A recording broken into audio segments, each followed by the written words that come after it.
These natural-born mountaineers make it look like a walk in the park, but imagine what it's like for a kid going up there for the very first time.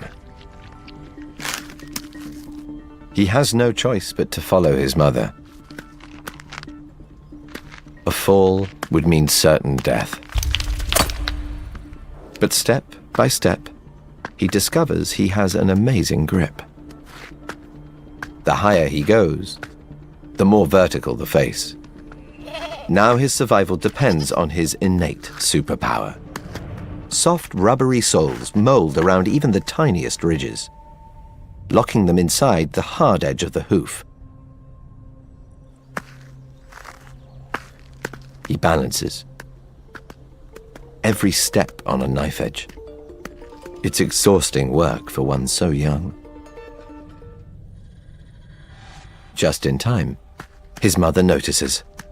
She gives him a chance to recharge. A 5-minute power nap. 150 feet up. Finally, he reaches his goal. 20% of concrete contains salt, and water seeping through the dam brings it to the surface. It may not look like much, but this mineral lick is crucial for the kid to grow up strong.